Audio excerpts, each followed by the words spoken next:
Hello and welcome, my friends. This is your host, Mario Lanzarotti. Welcome to the Zenpreneur podcast. Today, I have a very exciting guest. His name is Jeff Eschliman. He is an executive coach with 30 years of experience from Iraq combat to corporate boardrooms. This is going to be interesting. He embodies personal development, consistency, and tenacity, and his leadership thrives on clear vision and collaborative expectations. He's an expert renowned in building high performance teams, emphasizing hiring the right talent, equipping them effectively, and holding them accountable for results. He champions a culture driven approach, focusing on attracting top talent, strategic onboarding, and rigorous top grading. Now, here is where the juice is for our Zenpreneur listeners. He is very passionate in helping individuals achieve life harmony through his Zen for Success model. And that's exactly what I want to dive in right now. Jeff, welcome to the show. I'm excited. Absolutely delighted to be here, Mario. Jeff, you seem to be a fellow Zen appreciator. Tell us, what is Zen for Success? Zen for Success for me is the model, unfortunately, that's kind of born out of tragedy for me. It's through, doing, even though I've done a lot in my life that's really worked out well, there's been handfuls of times where things haven't went well for me. And it's the classic example of where there are things that are going well in your life. Like for me, my career was an example of something that was always going well. But I did have other things that were occurring in my life and that weren't, what I really wanted. And so where the Zen came from me was it was really in the midst of my career. And it was as I was on my improvement journey, this self-awareness and improvement. But I was, and I love to call these roles, Mario. So I have all these roles in my life that were, corporate executive and father and husband and all these things. And it's just, life comes at you so fast, right? This is, the age of information. I think I've heard it said, we have a wealth of information, but we have a poverty of attention, right? Like in our own attention spans, whether it be just between those roles, all those things that I just mentioned, or whether it be social media or, there's a ton of great advice and information out there, but how do you sort through all that? And for me, I needed a touchstone in my life. And this Zen was the very first thing that I did. And I've got an entire, call it 3 legs of the stool, but one specifically is my day of Zen process in general, where I basically stop time for an entire day. And I don't always encourage my clients to do an entire day, but I try to model the way of what Zen for Success. So I'll tell you the tagline, and then you tell me where you want to go. The tagline for my day of Zen is checking out so you can check in, right? And the checking out is checking out on everything that I just mentioned, all of those roles, social media. Like tomorrow is actually my day of Zen. It'll be the last Friday of this month, and nobody's going to get me tomorrow. And I'll go into that process from there, and we'll talk about what we're checking in on. I'll pause to see if you want to go anywhere specific. This is good. This is really good. Okay, so tell us about that. I want to know, why do you do that, and how does it look like specifically? Sure.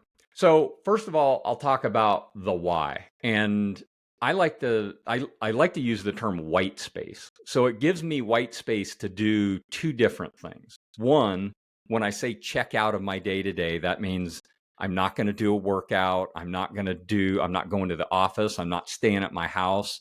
I totally believe in like changing your environment. Now, I'm a guy that likes a lot of outside. The outside inspires me, and that could just be going down the street to the park, where there's a pond and ducks and all that. Or I fortunately live in the Southwest and in Arizona, where I get a chance to go to places like Sedona or the Grand Canyon and these beautiful, epic places that are way bigger than me.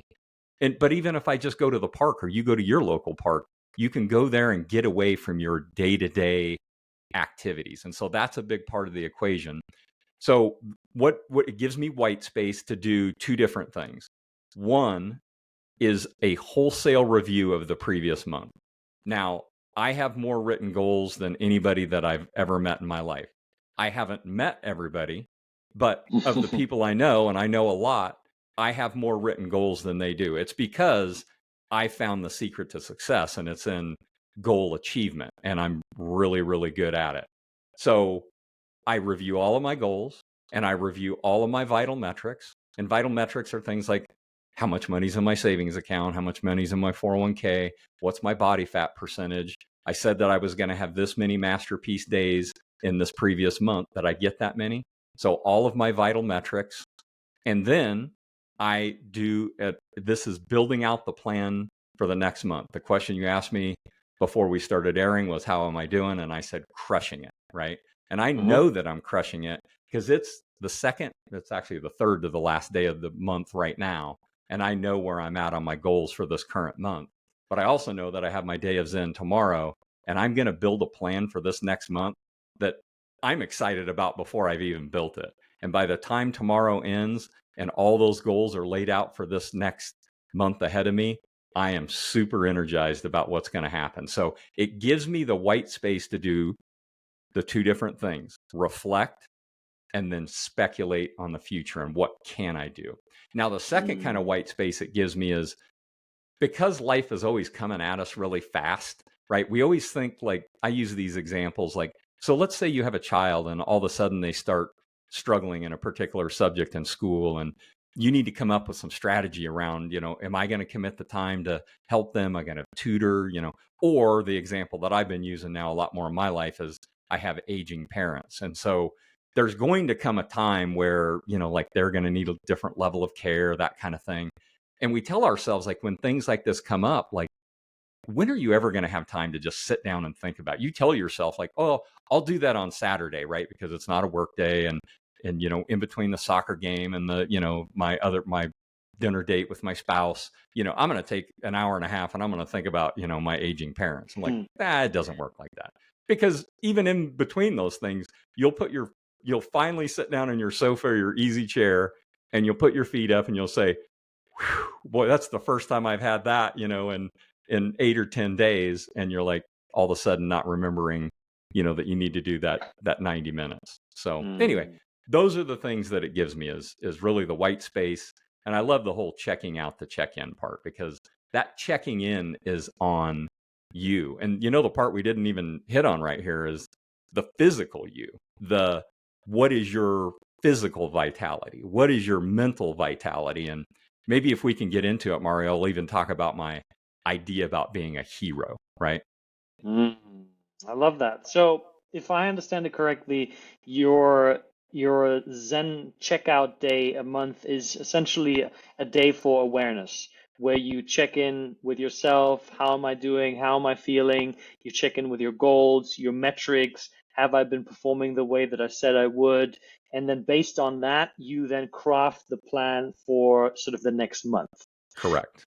Now, would you recommend doing this on a piece of paper, like all handwritten? Do you say it's okay to take technology? Do you do like a complete cut off from technology? What does that look like? Well, I cut myself off from technology for that day.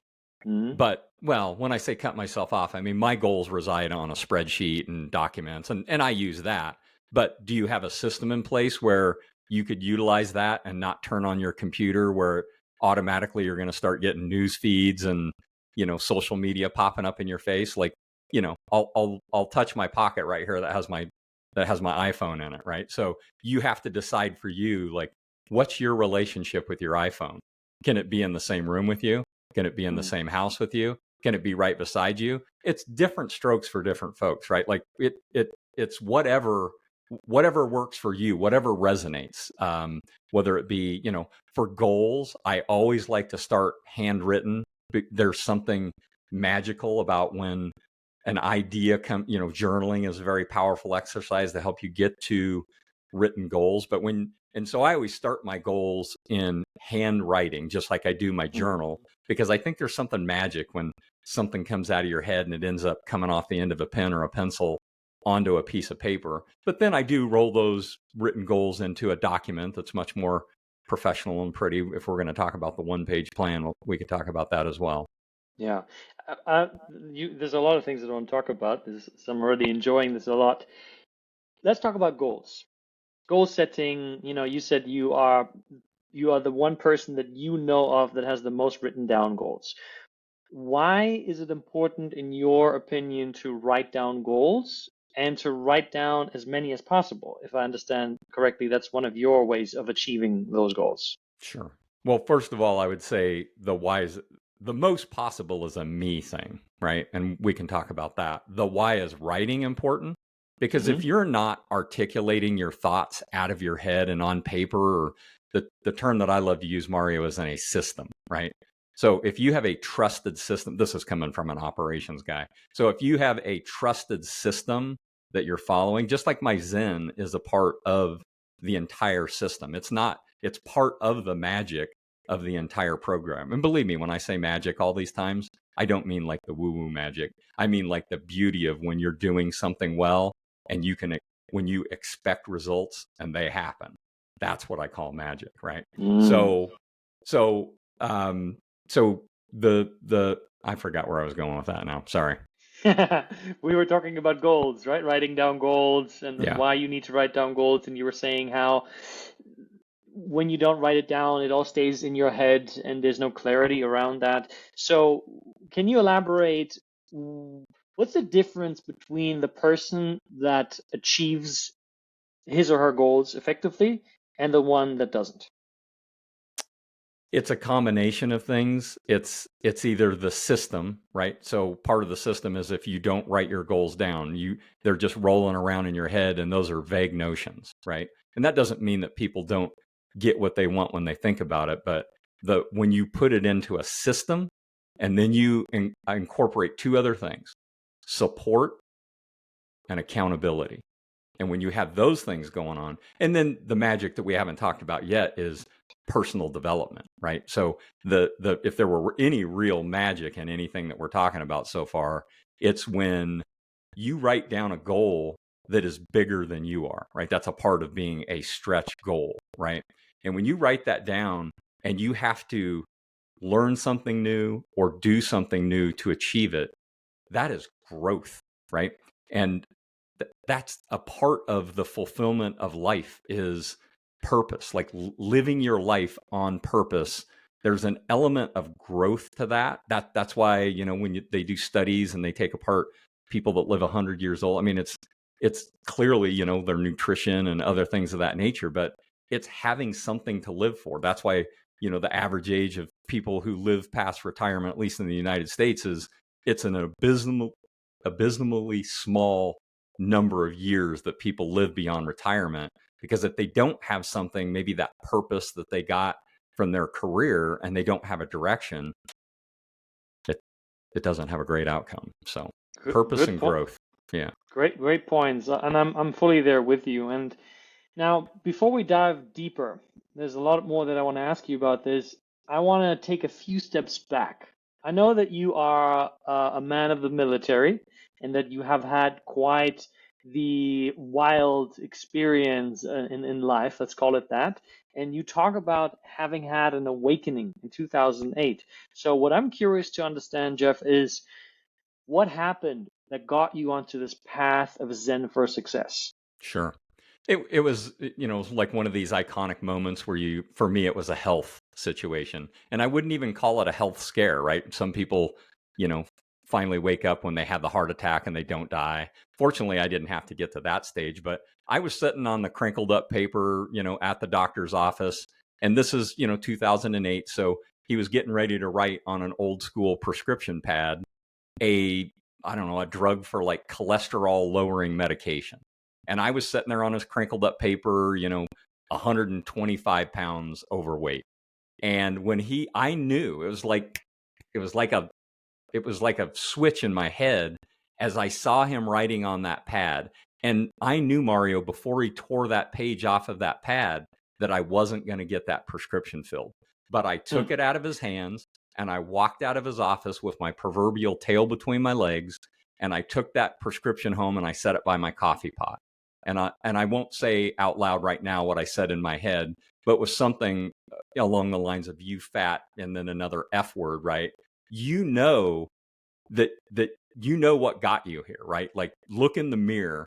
You were the one that led to this point, And you better start doing something different, or you're not going to be here for your kids or the rest of your life. And it starts with this cholesterol medication. And that's how it started for me. And so I started asking myself way better questions. I started pouring different things into my head. I started listening to like Tony Robbins and Jim Rohn and Earl Schoaf and Earl Nightingale and all these people that filled my head with ideas that were like, okay, well, start thinking different than like what you just see in society, and start learning different, start taking different actions. And that was kind of my crucible moment. Now, I want to dig a little deeper. What got you to that point in the first place? Have you done some, and I'm assuming you have, reflection on sort of past traumas, why you ended up making these choices that got you to that dark place? I have. I went all the way back in 2018. It was 10 years from my awakening. And I did a whole year where I did a year of reflection on what Wow. had changed in my life. And what it was for me is, and it was almost more like the hedonic American dream, right? I got out of the military. I got married right away. I went to work in corporate America. I was doing great. I had all of the toys and I had 2.5 kids, and then there was the comma but, right? The comma but was I was spending, between me and my wife, we were spending 140% of what we made, like money on credit cards. So you got a big house and nice cars and toys, and you're trying to, keep up with the proverbial Joneses, right? And I had kids and they're all wearing the, best clothes and going to good schools. And, Right. it was things like that. And I felt like I was doing great because my career, I could always just make more money, right? And pour it into the pot. But, all along the way, my relationship with my first wife was, let's say I was 17 years into a bad, marriage, but I was like sticking with it for the kids, that kind of thing. But when you're sticking with it for the kids, at least in my case, then, I was kind of numbing out with alcohol, and, I started gaining a little weight with each kid and never lost any of that. And then the next thing you know, I woke up and I was, sitting on crinkled up paper in the doctor's office, and I was about to be bankrupt. I had 125 pounds to lose. I was about to be divorced. I had and I'm not proud of any of those things, Mario, but what I am proud of is that I figured it out and I brought myself from, what was seemingly the lowest point in my life. And now I've built this life where, I'm in my terms, I'm crushing it. That's beautiful to hear. Thank you for sharing that.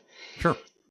Now, you are also obviously a coach, and I am curious to hear, what do you see in your clients, and you working with executives, with leaders, business owners, high performers? What do you see in them that has the potential to take people down on this path unless they have an intervention, unless they work with somebody like you? Sure. It's a little bit, we've touched on it before, is they either don't have the awareness, right? Because I've mentioned before, and we all know this, you're in life, you're running really hard, trying to be a good spouse and a good parent or a good sibling or a good friend or a good at your job or physically healthy. Again, roles and all these things that happen in our life. I love to use the analogy of plate spinning, right? Like if you could get all those plates up and you're spinning them. And I've gotten as good as you can get at plate spinning. The problem was I was spinning plates, but I wasn't fulfilled, right? Mm, Or I tried to spin even more and more plates until one or two of them wobbled and fell off, and they were my physical health or my relationship. So, the wrong place to go.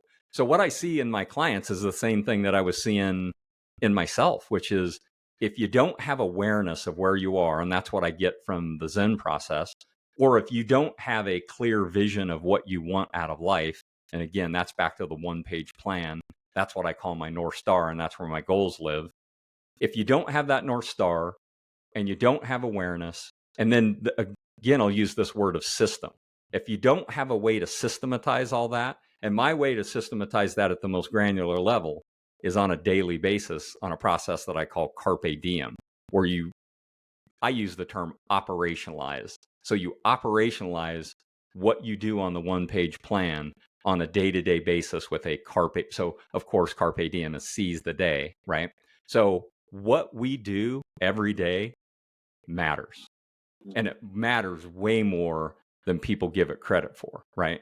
So if you were to go through the McDonald's drive-through and, eat a Big Mac and you fell over dead of a heart attack, right away, nobody would go there, right? But it doesn't work like that. But if you go through the McDonald's drive-through every day, you can be more than 100 pounds overweight. I know, because I've done it, right? And just like nobody goes to the gym, works out hard and gets ripped, right? You have to go every day and put in the work if you want to be physically fit. So again, what we do every day matters, including our sleep, our nutrition, our fitness, the way we think, being mindful. There's a grocery list of things that we should be doing every day if we want to live a rich and fulfilled life. Yeah, beautiful answer. Awareness. I talk about this all the time with my own clients. I'm right there with you in terms of seeing this as the key to pretty much everything. Unless you're aware of where you are, where you're headed, there's no way that you can actually make a change. What are some of the practices, you mentioned Zen, that you are using for your own awareness, and also that help guiding your own clients to have a greater sense of awareness? Sure. Well, let's start with me. And if you go out or let's start with you, right? I love to have people go out, think about Stephen Covey's 7 Habits. In the book, he mentions the eulogy exercise, where you go all the way out and forecast to your death. And you imagine, you're there at the eulogy, but you're in the box. What do people say about you? And depending on what they say, here's a better question: is that okay? And if it's not, then making a decision about what you're going to do in this era of your life before you get to that inevitable end. What are you going to do differently? And then, so outside of the Zen for me, which is self-reflective, I'm also a part of an accountability group. So I get together with a group of people on a weekly basis. We set our goals quarterly, but then we check in with each other, not only weekly, we check in with each other daily on what our progress is. So those are the brands of awareness that work really well for me personally. Again, way big picture, monthly basis, almost daily with an accountability group. And then it's the same thing with the clients. And that's really why people are looking for coaching. They're looking for a perspective shift that is different than their own. And I can relate this to when I played football back in high school, right? Like when that coach picks you up off the ground, when you fall with your face in the dirt, right? And he picks you back up and he says, very lovingly, which I'm, this is sarcasm dripping, right? When he says very lovingly, you can do better than this. And it sounds just like that on a football field. Yeah. And so it's perspective. And I think that's what coaching, for one, coaching is perspective. And then second, it's the support and the tools. Yeah. Do you use meditation in any form for these Zen practices? Absolutely. That's on the carpe diem first thing in the morning. It's, outside of stumbling out of bed and turning on my coffee, it is literally the first thing that I do every day. What kind of meditation do you do? Is that a specific one? I do a 3-part series. And so let's just put in a little commercial for meditation right here. So, or let me tee you up. Like, it is one of the hardest things that I've ever had to develop in my life, ever. And so I've went like I remember going a year and a half from like 2015 to 2016 where I didn't have a meditation practice and I was trying to create one. And this is down to I was just trying to do like a minute each morning, and, monkey mind is going on and all that. And you know what? Maybe it'd be fun if I told you what my breakthrough was. My breakthrough was when I finally heard a meditation from Wayne Dyer. It was called Getting in the Gap. And again, it's different strokes for different folks. So try that on for size. If it doesn't work for you, not shame on Jeff, right? But it worked for me. And so now what I do specifically, Mario, to really answer your question, is I do a 3-part series where, let's see, for the previous 5 previous 5 years, I was doing 15 minutes. So I do 3 stanzas of 5. And in 2023, I just bumped it up to 6 minutes apiece. So the first 6 minutes, I just follow my breath. For the second 6 minutes, I do a mantra. And my mantra is the same one that I got from Wayne Dyer out of that Getting Out of the Gap, which the mantra is ah, which Wayne Dyer said was the most prevalent sound in the name of all of the names that God has, was ah. And I thought it was beautiful. Still use it today. And then the last 6 minutes, I call sending love. And that's a practice that I got from Darren Hardy, where I pick 3 people every day, different people all the time, and I virtually send them love just from my thoughts for that last 6 minutes. And so that's my practice. That's a powerful practice. I can relate to all of the parts of the practice, and I can see why you are where you are in life because of the power of these practices. Now, I want to dive a bit deeper into what you call your one-page life plan. Tell us Correct. about this one-page life plan. This sounds amazing. Sounds like something that I want to take on myself. Absolutely. This is actually just a direct lift from my corporate world. And I didn't even mention this about the Day of Zen, but the idea that I got from my Day of Zen was when I was working in corporate, we worked with an outside corporate consultant and coach who came in and worked with us every quarter. And we took time away from the office, like all the leadership team. We went to an offsite location and we did essentially the same things I was talking about with my Day of Zen. And then we created a one-page plan. So we literally ran our entire business off of a one-page plan. And so I morphed all of these things. And you know how it worked out for me, Mario? It was probably like the 31st of March. And the reason I know that is because I was up until 10 o'clock at night, and I'm trying to hammer out goals and get them off of my list because I know that I need to go that next day. The quarter was ending, right? And I worked in corporate. So I was hammering out these goals and getting them done, so I could go to that meeting the next day and say that I'd checked the box and I was done. And my epiphany was why don't I do this in my personal life? Why am I not up until 10 o'clock at night, trying to figure out my own personal fitness or any of this stuff? And it just kind of dawned on me that, again, this was a system that was coming from corporate, right? Even go to the most basic, like when you were asking me about why do people not have goals? If you work in a company, especially if you work in a public company or a big company, you've got work goals, you've got career goals, because that's what it demands. The question is well, why don't we have that in our personal life? And so that was the question that I had for myself. So this one-page plan for me, now that I've morphed it into my personal life, and this was, I don't know, probably 12 years ago. I've been doing the Zen process for 15 years now, and then the one-page plan for probably 10 or 12. And so the one-page plan has core values, core competencies, purpose, yearly goals. The corporate version had quarterly goals. Mine has monthly goals. And so let's talk about those real quick. Why do we do core values? Why do we need to say out loud what is important to us? And the short answer is just like those goals. When it comes out of your head and it ends up on paper, I'll tell you this, my one-page plan tells me as much about what I'm not going to do as it does about what I plan to do. Right? So core competencies, what are you good at? Right? And not only what are you good at, but what does the world need?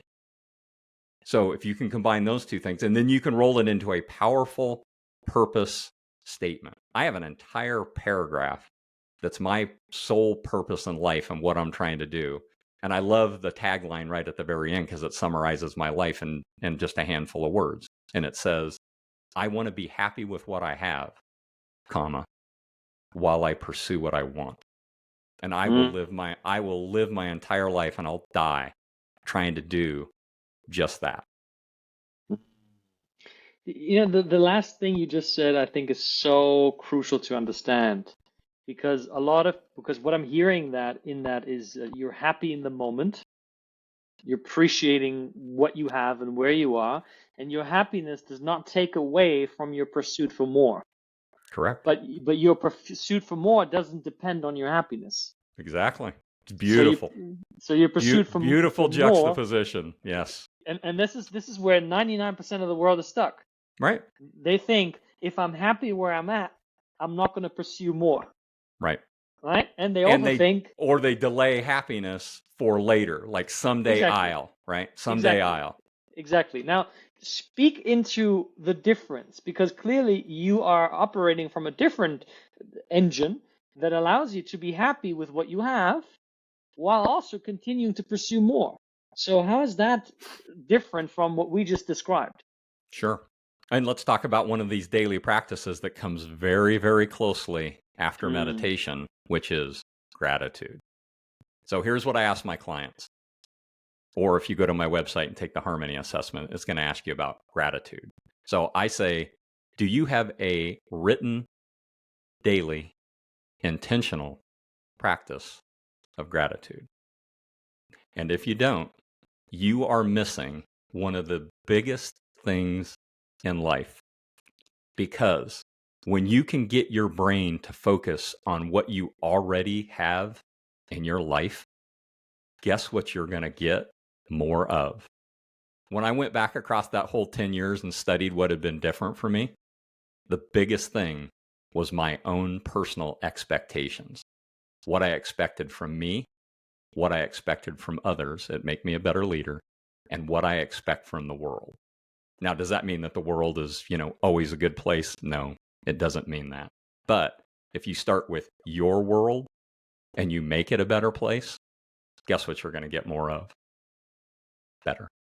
yeah, totally. This is the one thing I think that transformed my life. Just like you said, it was about.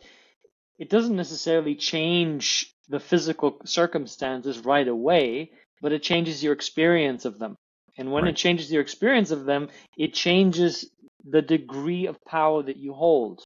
Because if you live in a small apartment that has just the basic of the basic and you walk around complaining all the time, oh, this is so stupid, this is ugly, oh, I don't like you here, why am I here, all that, you're now taking that sense, that energy, that attitude to life into your work. And Sure. so your work will be happening from a disempowered place.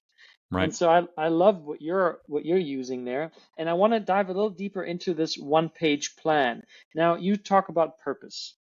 I have a whole perspective on purpose, and I want to hear your perspective on purpose. What would you say is one effective way for a person to define the purpose that they have here on this world?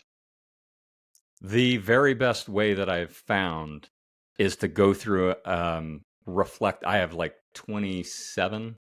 I've got like 27 reflective questions that you can ask yourself. And I give this to my clients when they're trying to create their own purpose.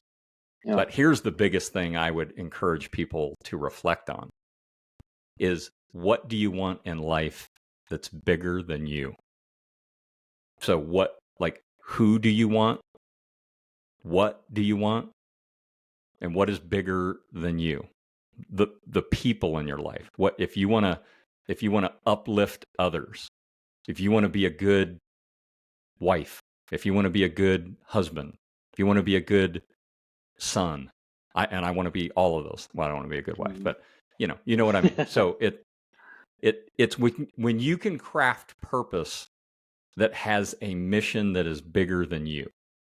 You want to do something in your life where you want to be a good person and impact other people in a better way. And when you don't just make it all, and there's nothing wrong with, saying I want to be physically fit or look good, or I want to have financial abundance and all, because I believe if you have financial abundance, you can then deploy that capital to not only your own personal lifestyle to be happy where you are, but you could Yeah. improve, the rest of the world. So that's my idea is creating, asking reflective questions, empowering. Tony Robbins calls them ask empowering questions, right? And then Mm. think bigger than you. How can you influence in a really, like for me, it was like raising really good kids. Or for me as a leader, I wanted to create an environment where people could grow and they could do well in their profession. And if they wanted to invest in their own personal development and they wanted to take chances, then they could climb the ladder and be whatever level of success that they wanted to. That's a great answer. And I find what you're saying about the purpose being bigger than yourself. When something is bigger than yourself, the conversation to get yourself to do something that you don't feel like doing is a lot easier to handle. Because now Right, it's not just about you, it's about so many other people that you have right. committed to impacting. And so there are bigger stakes, and that creates a bigger drive. So I love that. Do you mind if I just touch on that hero piece here real quick? Oh, of course. I'm a So I don't know hero. if you're not familiar with the definition of hero, and I don't mean, like on the big screen, killer of bad guys, that kind of thing. I'm talking about like the Greek origin word heros, which literally means protector. And actually the secret strength of that type of heroes is love. And Mm. so the way that I like to tell my clients and what I tell myself, and that's what resonated when you added your part on the purpose there, was being a hero to me means having strength for two. It means strength for me and strength for something. Strength for Mm. me and strength for my wife. Strength for me and strength for my kids. Strength for me and strength for my organization. Strength for me and strength for the world. And so I mean physical strength, mental strength, and spiritual. It's the whole trifecta. So I thought Mm. just close off on, you know, Mm. trying to be something bigger, trying to be something better. I really like that, and I never knew that a hero comes from the Greek word heros, which means protector, and protecting also with a sense of love, protecting what you love, protecting through love. I think this is great. Thank you for Yes, sharing that. you bet. I'm learning new things here. This is great. Talk to me also about you have something in the way you communicate. You talk about harmony over balance. Now, there is a lot of stigma around balance. If you go into the corporate world, you often get told that balance is this 50-50 thing that often I find is challenging to do for people like you and I, for entrepreneurs, for high performers, executive leaders. So I want to understand, what is your idea of balance, and then why do you choose harmony over balance? Sure. I think when you're talking about balance, I love to use the old apothecary scale, right, with the bowls and the chains. And so, and I'm fairly, I guess I would call myself infamous for goofing on work life balance because I've been that corporate guy and I've crashed my own vehicle. So, are we somehow supposed to believe that we're supposed to put everything in one of those bowls that is about our work or our career and everything else in our life in another bowl and somehow they're supposed to like equal like that? So here's what I say about balance. It's the wrong measurement. So that's why I gravitate to harmony. So, and here's what the harmony concept means to me, Mario. I usually equate it to like one or two different things. First of all, like music, harmony. Music can literally move us to tears, depending on what, type of music resonates with you. Music can move you to tears emotionally. It is that beautiful. And by the same token, I love to think about athletics. And here's the example that I use: figure skating. And not just figure skating, like take the Olympics, for example, men and women competing, the most powerful and graceful people that train their entire lives to be there. And then two of them do it together. Now, that, like when you see couples figure skating, to me, I can think of no more like beautiful and harmonic thing. And so that's what I'm trying to create in life is the sound of what that beautiful song, like what moves you, right? Or when you see that type of that performance that is both powerful and graceful and beautiful and in harmony. And I can think of no more worthy thing to work on in my life than to try and create that. That's a really beautiful example that you're giving with this couple that is dancing in harmony and the resonance that it creates. The way that I look at that, also, I'm right there with you in terms of balance. To me, balance is being operating from a place of being in your center. Because you can work 10-hour days, you can work 12-hour days, And you can still do it from a place of harmony. You can still do it from a place of alignment. You can be in your center, and that is the way that you do it. It's not necessarily what you do, but it's how you do it. And so you bring harmony to whatever you are doing, because somebody like me, and I'm assuming you are the same in that or very similar, we just love what we do. We get so much out of that. So somebody coming and telling us, yeah, but you should spend at least 2 hours on the beach every day, and chill out in the evening, and don't work past this point, and be like, that to me feels really limiting. I love doing this, and I don't see myself doing less of this at any point in my life, because it's such a fountain of joy for me. So I like your analogy of operating from harmony. Now, how does somebody do that? Like, you're working with an executive, a business owner, they're stressed, their relationship isn't the greatest, they're not really present there. How do you get them to operate from a place of harmony? Sure. So I'll basically start with them, and we'll try and address any of the urgent things first. And I'll just do an assessment. Again, I've referred to it before, but you could take a harmony assessment on my website, and you could assess for yourself really quickly, like, is there an element of your life where you might want to focus more attention? So we'll do an assessment, and then we'll start working on the most urgent. But then once we get to that point where we get stabilization, Mario, then I like to focus on the tools, right? It's go out and think, maybe it's doing a eulogy exercise and thinking, let's go out to the end of your life and think about, what could or should be different. And then maybe it's not an entire day of Zen, but I encourage, and I have to kind of baby step clients into this, because oftentimes in the beginning, you can't, when you're busy spinning the plates, just like I was, you can't imagine yourself taking a whole day off to go, sit, out at the park like I'm suggesting. But I say, okay, so just give me 2 hours. Or if you can give me 4 hours, and here's what I'm going to show you. You're going to give me the 2 hours, you're going to give me the 4, and I'm going to show you the beauty and the power of doing it. And then you're going to want the whole day, right? Yes. Because I so look forward to that. And then once we get clarity and we get them slowed down, that's what the Day of Zen does. It's slow down the chaos of life, right?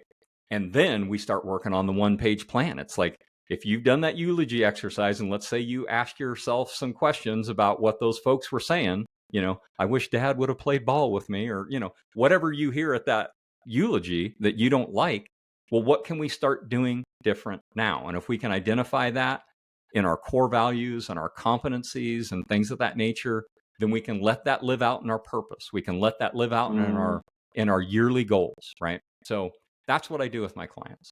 Can you speak into maybe an example of a client story that you have, one that particularly inspired you because it was so powerful? There's so many. So I have a client who is a budding author. And so let's see, we've been working together a little over a year. I remember a point where she wouldn't even do a social media post, right? Wouldn't even, so I gave her the old Stephen Pressfield, show me your crappy work. Like, I want to see, I don't care if you look like an idiot. I just want to see you push send on a post, right? And we started at that spot, right? Where she was able to finally, then the post she did, she hated. And I thought, like, oh my God, it took me like 3 years on social media to do a post that looked as good as yours, right? So I was fine being an idiot, and she wasn't. So she brought her A game, and it was beautiful. And then the next thing you know, we're talking about, and she's a coach as well. And what would it look like when your message lived out? And it was so beautiful. Just in the last couple of months, she's written a journal style with self-reflective questions and released it. And I was like, oh my gosh, this like totally exceeded my expectations. But it's just those, those breakthrough. And again, that's coaching, and that's perspective, and that's giving people systems and tools. It's the beauty in coaching. It's why I have a number of coaches myself. And then why after retiring from corporate, I'm like, I was made to do this. I got to do it. So that's one example. Isn't it amazing how just one small shift can create such a ripple effect? I mean, now you're literally taking this person out of obscurity where she gets to be seen online, where people get to connect with her, where now people get to see that, okay, she's somebody that offers a service and she speaks to me. And now people approach her, or she can approach people through that, and they can start to work together. And because of that, she's now changing lives. So It's beautiful. I love that, when once people make a choice to decide to live a new life and to be the person that is required for this new life, everything starts to fall into place, and there's no way going back from that place. Hmm. I would love to understand also, you talk about embodiment, and this is something that I see in the world nowadays, which is a big challenge for many people, because as you started earlier on the podcast, you said we live in an information overload age. All the books behind you, any book nowadays, you can throw into ChatGPT and it will give you an executive summary of the 10 most important points. You don't have to read the book. You just go from bullet point to bullet point to bullet point. And there are now so many people that create businesses and courses based off bullet points that they have never really studied, that they've never really taken time to put to heart. So can you speak about what you see also, maybe that challenge when it comes to how do you bring information from the head into the body and you then live it? Okay. Let's go two different ways here. First of all, let's throw down a little old school Gandhi, right? Which is be the change you want to see. That's embodiment, right? If you're going to get on here and preach and you don't do the work, if you don't do the reflection, the meditation, if you don't do the push-ups, I do burpees. I don't know if you know what a burpee is, but Oh, I I, love burpees. I do 11 burpees. I do 11 burpees every morning. And why do I do 11 burpees? It's not because I want to. It's because I told myself that I'm going to. And why do I do 11 and not 10? Because heroes do more. So if you want to be the change you want to see, Gandhi, right? And so now let's talk about that whole poverty of attention part, right? So we are rich with information. Yeah. ChatGPT can give us the bullet pointed summary and all of that stuff that you just mentioned, comma, but you know what we're missing in life? Implementation. We don't need typically more learning. Now, I've used plenty of examples where I needed more learning. I found a little Tony Robbins, whatever. But I just didn't take in the information. I did the work. And that's what a coach gets their client to do, is do the work. And that's where that beautiful accountability piece comes in. So in my mind, the world doesn't need more learning. Of course, it does need more learning. But what it needs is more doing. You need to do the work. Are you Full sure stop. that Gandhi didn't say, talk about the change you wish to see in the world? I'm pretty sure he didn't say that. Yeah. But that's how many people are living nowadays in the world. They act as if but they're not really living it. So, what is an embodiment practice that you find really effective on this journey to becoming the change you wish to see in the world? I give all of my clients a little mirror. So it's a little mirror you can fold up and put in your pocket. And Earl Nightingale called this mirror the magic mirror. He actually also called it a merciless mirror. And here's why. And this is what I tell the clients. Is this mirror holds the answers. If you want to find out where your problems are, or if you also want to find out where the solutions lie, look in this mirror. That's the best thing. So I have the mirror. I feel stuck in my business. I remember, my coach Jeff reminding me, Mario, take out the mirror. I take out the mirror, I look at the mirror, I look at myself, and then I remember your words. The problem is right here, and the solution is right here. Where do I go from here? Sure. It's taking action. So what is the problem that you're stuck on? So you're 6 months behind trying to recruit a new VP of marketing because it's really hard to find good people. Not just now, but it has been for a long, long time. It's always hard to find it's not always hard to find people. Sometimes it's just hard to find people. but it's always really, really hard to find good people.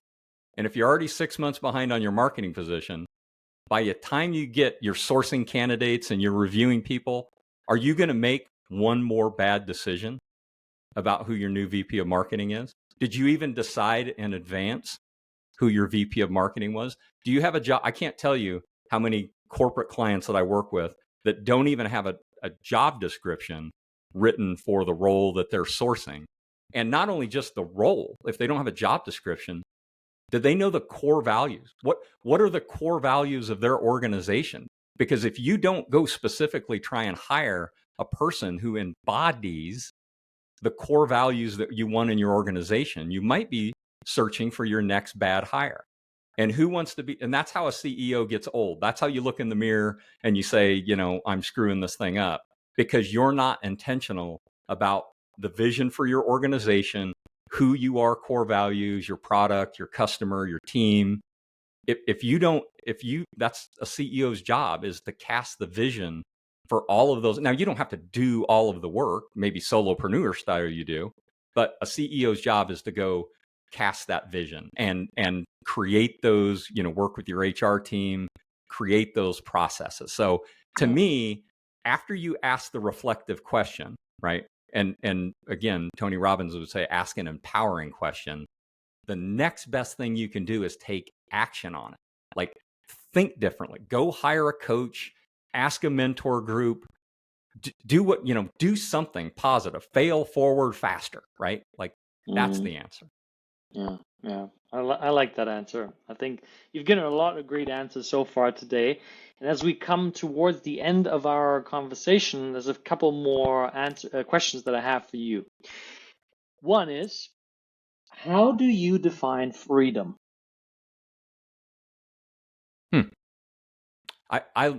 I'm a novice, but a practicing Stoic.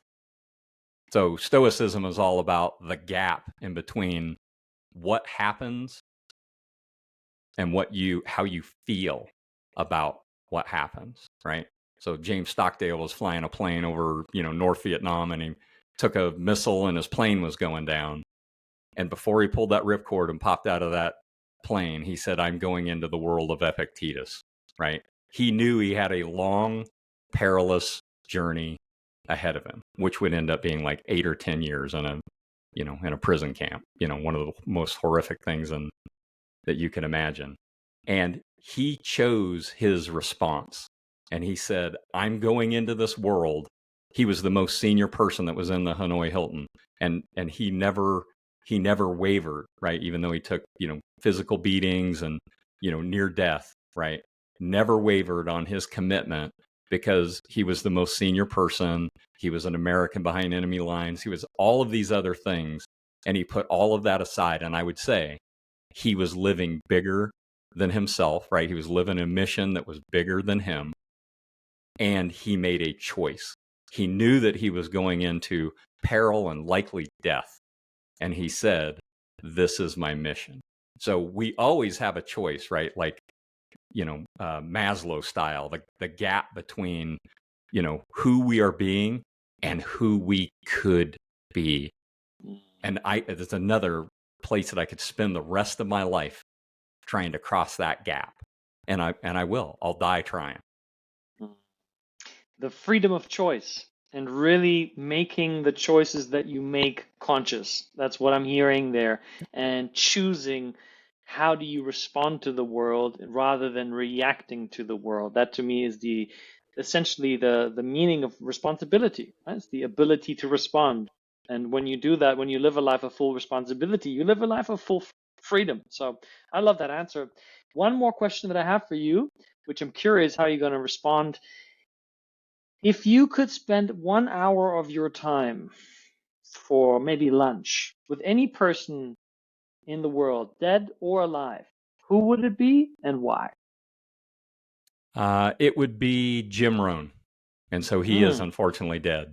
But he was the second mentor that I found after Tony. He was Tony Robbins' mentor. And the reason that he is, next to my father, the most powerful influence in my entire life. And I've got a whole group of people that have been powerful influences in my life. And I would just go spend an hour with him because if anything, I would just thank him for he is the voice that I needed to hear in 2009, right? So after crawling off that paper, I got the Tony Robbins stuff, then I found out who Jim Rohn was, and he spoke to me the way that I needed to hear it, where he said, essentially, you've screwed up, right? But he didn't leave me there. He said, you've screwed up, and he had screwed up, right? And he said, but you don't have to stay here. Here's what you can do to be better. And then he lived his example. He showed the example of what it was like to live a well-lived life. And so, but I would love to I would buy him lunch and I would thank him.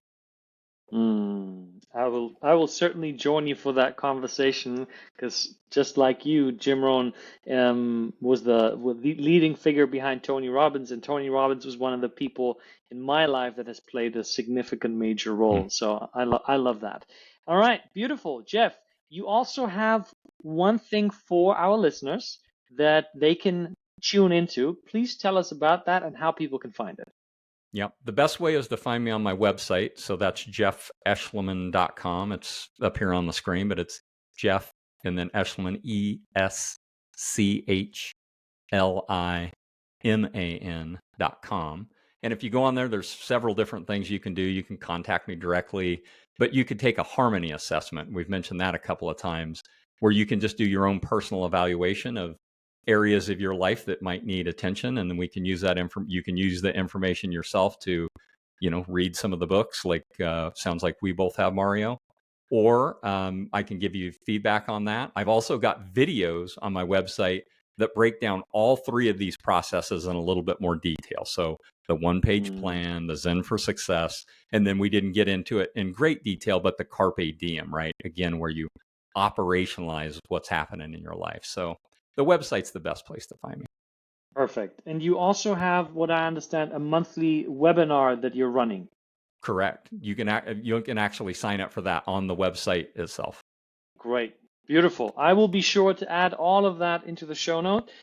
Jeff, thank you so much for being a wonderful guest. I have learned a lot. That's always a great sign. And I know that our listeners also have learned a lot. I will give you the last words, and then I'm going to close the show. I'll just remind you of that last line from my core purpose because it's so powerful for me. And this is what I aspire to help the world do, which is be happy with what you have today while you are pursuing what you really, really want. Thank you for sharing that. Thank you for sharing yourself with all of us. And thank you for listening to the Zenpreneur podcast. I will see you on the next episode.